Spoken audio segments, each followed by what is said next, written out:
नमस्कार साथियों, एक बार फिर से राजस्थान भूगोल के अंदर नया टॉपिक होता है। नया टॉपिक लगता है रीट के अंदर, और रीट के अलावा अन्य वैकेंसियों के अंदर जो नया टॉपिक लगता है परिवहन का, जिसे ट्रांसपोर्टेशन जिसे बोला जाता है। परिवहन की बात करूं तो परिवहन अलग अलग भागों के अंदर, अलग अलग विभागों के अंदर विभाजित होता है। परिवहन की यदि बात करूं तो परिवहन 4 प्रकार से हो सकता है। एक आपका स्थल परिवहन हो सकता है, स्थल परिवहन। दूसरे परिवहन की मैं बात करूं, दूसरा परिवहन होता है आपका स्थल परिवहन। स्थल परिवहन के बाद में आपका जो परिवहन आता है, उस परिवहन का नाम होता है जल परिवहन। जल परिवहन। और जल परिवहन के बाद में एक और आता है, उसका नाम होता है आपका वायु परिवहन।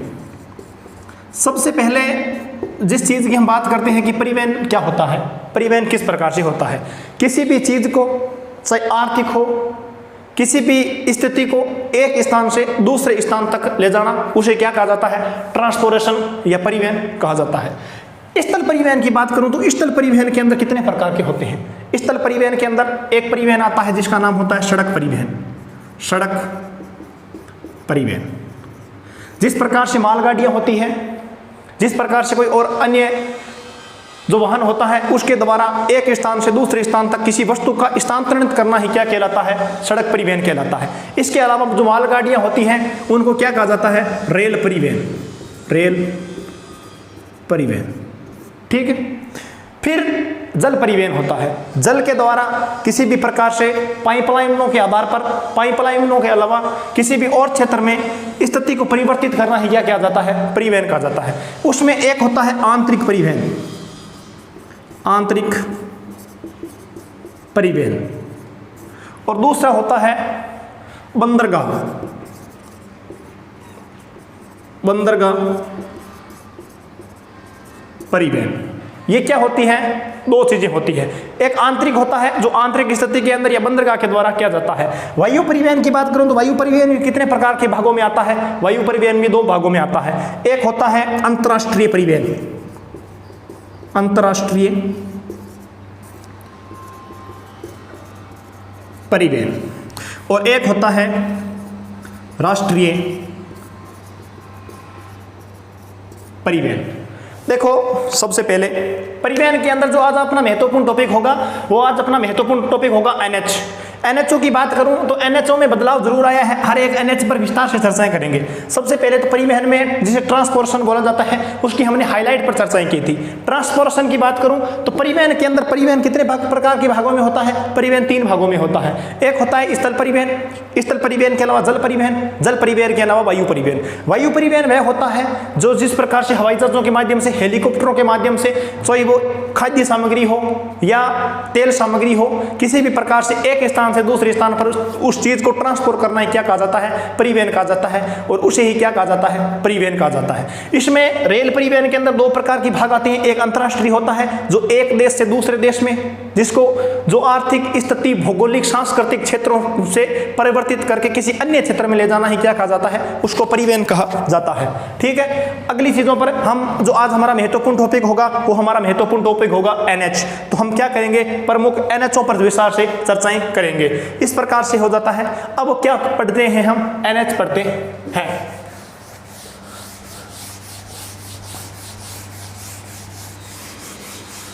प्रमुख एनएच।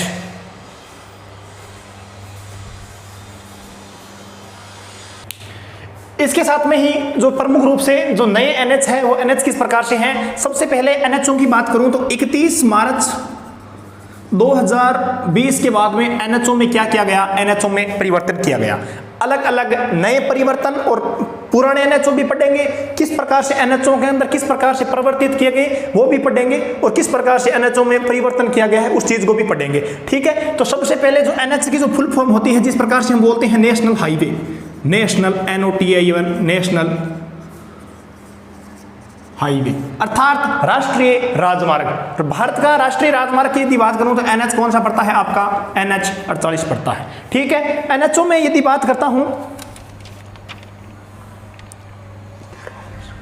सबसे पहले जिस प्रकार से एनएच है, बीकानेर से लेकर के, यानी कि जो NH11 है, NH11 का जो क्या नाम है, NH11 कहाँ से निकलता है, NH बीकानेर से लेकर के NH बीकानेर से लेकर के और पहले कहाँ तक जाता था, आगरा तक जाता था। लेकिन 31 मार्च 2020 के अंदर इस NH11 के अंदर यानी नेशनल हाईवे के अंदर परिवर्तित किए गए और कितने NH और जोड़े गए, NH11 एक जोड़ा गया, एक 21 जोड़ा गया और एक 52 जोड़ा गया। ठीक है, NH11 कहाँ से कहाँ तक है, NH11 आपका बीकानेर से लेकर के, यानी कि बीकानेर से लेकर के और फतेहपुर सीकरी तक कौन सा NHO है, NH11 बीकानेर से लेकर के फतेहपुर सीकरी तक कौन सा NHO आता है, NHO11 आता है। तो हम सिर्फ और सिर्फ जो NH है वो किस में पढ़ेंगे, हम सिर्फ और सिर्फ राजस्थान भूगोल के अंदर पढ़ते हैं। तो NHO की में जानकारी हम कहाँ तक प्राप्त करेंगे, सिर्फ और सिर्फ राजस्थान के अंदर ही इस NHO की जानकारी को प्राप्त करेंगे। सिर्फ और सिर्फ NH11 कहाँ से कहाँ तक है, NH11 बीकानेर से लेकर के, जिसमें आपका बीच में चूरू मुख्यालय आता है, चूरू हेडक्वार्टर आता है, उसके बाद में फतेहपुर सीकरी तक आता है। NHO11 के अंदर रीट फर्स्ट लेवल के अंदर एक बार प्रश्न आया था, NH11 कहां से गुजरता है, उसमें बहुत से विद्यार्थियों ने फतेहपुर दे रखा था। फतेहपुर यानी सीकर मुख्यालय से नहीं गुजरता है, सीकर हेडक्वार्टर डिस्ट्रिक्ट से नहीं गुजरता है, सिर्फ और सिर्फ फतेहपुर सीकरी से गुजरता है।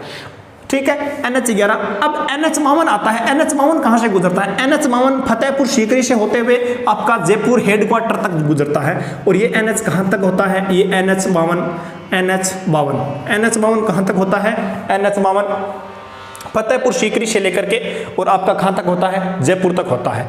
और फिर NH21 होता है, जो नेशनल हाईवे 21 होता है, वो आपका गुजरता है भरतपुर तक, NH21।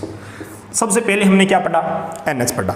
NH में हमने कौन कौन से जिले पढ़े, NH11 के अंदर कौन कौन से जिले आते हैं, NH11 के अंदर कहाँ से प्रारंभ होता है, बीकानेर से, बीकानेर के बाद में चूरू, चूरू के बाद में कौन सा, फतेहपुर सीकरी, NH11 समाप्त होता है। इसमें कितने जिले आते हैं, इसमें 3 जिले आते हैं, बीकानेर आता है, बीकानेर के बाद में चूरू आता है, चूरू के बाद में फतेहपुर सीकरी, सीकर का भाग आता है, सीकर पूरा नहीं आता है, सीकर का मात्र और मात्र 25% भाग आता है फतेहपुर सीकरी तक। उसके बाद में कौन सा आता है, सीकर हेडक्वार्टर आता है, सीकर हेडक्वार्टर में कौन सा जिला आता है, सीकर हेडक्वार्टर में NH52 आता है। उसके बाद में कौन सा आता है, जयपुर आता है, जयपुर के बाद में कौन सा आता है, दौसा आता है, दौसा के बाद में कौन सा आता है, भरतपुर आता है। भरतपुर तक NH की बात करूं तो NH कौन सा है, 21 है। जयपुर से लेकर के भरतपुर तक NH कौन सा आता है, NH21 आता है। ठीक है, अब जो नया NH आया है, जो नया NH का जो भाग है वो क्या है, NH52। NH पुराना क्या था, NH12। परीक्षा के अंदर पूछा जा सकता है, हाल ही के अंदर NH12 का जो संख्या है उसको परिवर्तित कर दी गई है और वर्तमान समय के अंदर NH12 का नया क्रमांक क्या है, तो NH कौन सा होगा, 52। NH मतलब नेशनल हाईवे। ये कितने जिलों से गुजरता है, ये जयपुर से गुजरता है। जयपुर के बाद में कौन सा आता है, टोंक आता है, टोंक के बाद में भीलवाड़ा आता है, भीलवाड़ा के बाद में बूंदी आता है और कोटा। यहाँ पर क्या है, मुकुंदरा हिल्स राष्ट्रीय उद्यान, मुकुंदरा हिल्स राष्ट्रीय उद्यान। मुकुंदरा हिल्स राष्ट्रीय उद्यान कहां पर है, मुकुंदरा हिल्स राष्ट्रीय उद्यान आपका कहां पर आता है, बूंदी, कोटा और झालावाड़ के भाग को क्या कहा जाता है, राष्ट्रीय उद्यान कहा जाता है। यदि भरतपुर की बात करूं, भरतपुर में कौन सा राष्ट्रीय उद्यान है, भरतपुर में केवलादेव राष्ट्रीय उद्यान है। और दौसा के अंदर क्या प्रसिद्ध है, दौसा के अंदर आपका जो मंदिर है जिसे बोलते हैं मेहंदीपुर बालाजी का मंदिर, मेहंदीपुर